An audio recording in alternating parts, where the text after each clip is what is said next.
নমস্কার বন্ধুরা, তনুশ্রী রান্নাঘর অ্যান্ড ব্লগস চ্যানেলে তোমাদের সবাইকে স্বাগত। আজকে আমি তোমাদের সাথে একটি নতুন ধরনের রেসিপি শেয়ার করছি। সো চলো তাহলে দেখে নিই। এখানে আমি বিভিন্ন ধরনের সবজি কেটে নিয়েছি। এখানে নিয়েছি মিষ্টি কুমড়ো, ডগা পাতা, এগুলো কেটে নিয়েছি। আলু কেটে নিয়েছি, স্কোয়াশ কেটে নিয়েছি, আর নিয়েছি ডাঁটা, আর নিয়েছি ঝিঙে। এই কয়েকটা সবজি দিয়ে আজকের আমি রেসিপিটি তোমাদের সাথে শেয়ার করছি। আর এখানে আমি 2 মুঠোর মতন ডাল, মুগ ডাল, এটা নিয়ে নিয়েছি। এবারে গ্যাস ওভেনে আমি কড়াই বসিয়ে দিয়েছি।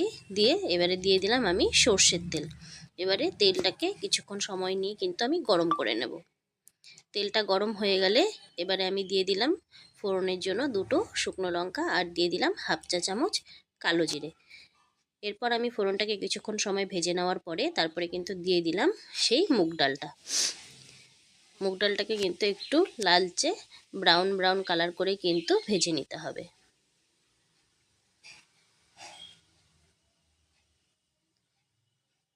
এরকম করে একদম ভেজে নিতে হবে ডালটা, তাহলে কিন্তু সবজির যে টেস্টটা সেটা কিন্তু একদম পুরোপুরিভাবে পাওয়া যাবে। এরপরে যে সবজিগুলো কেটে রেখেছিলাম সেই সবজিগুলোকে আমি এর মধ্যে অ্যাড করে দিয়েছি।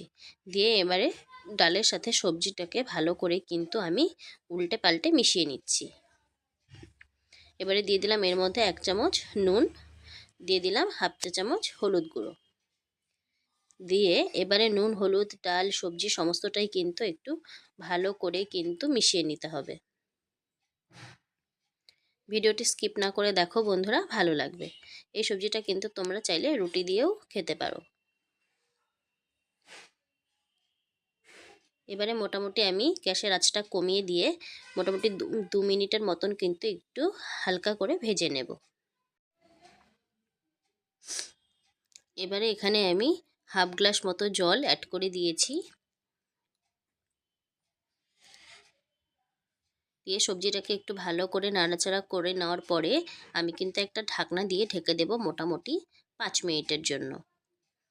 সো বন্ধুরা দেখো, 5 মিনিট পরে আমি ঢাকনা তুলে নিয়েছি।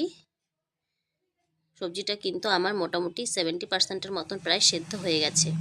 এরপরে আমি দিয়ে দিলাম এর মধ্যে কয়েকটা চেরা কাঁচা লঙ্কা। ঝালটা তোমরা তোমাদের স্বাদ বুঝে দিয়ে দেবে। এবারে আমি আবারও মোটামুটি 2 মিনিটের জন্য একটু ঢাকা চাপা দিয়ে রেখেছিলাম।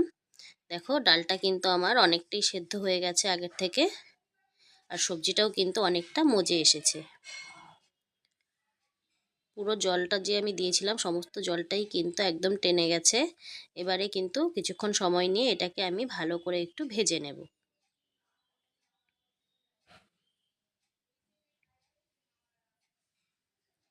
ডালটা সেদ্ধ হয় কিনা সেদিকে কিন্তু তোমাদের একটু লক্ষ্য রাখতে হবে, কারণ একদম শক্ত থাকলে কিন্তু খেতে ভালো লাগবে না, আবার গলে গেলেও খেতে ভালো লাগবে না।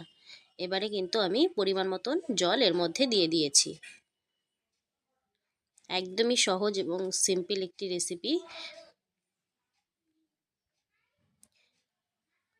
নিরামিষ দিনে তোমরা চাইলে এরকমভাবে একটা সবজি কিন্তু বানিয়ে নিতেই পারো।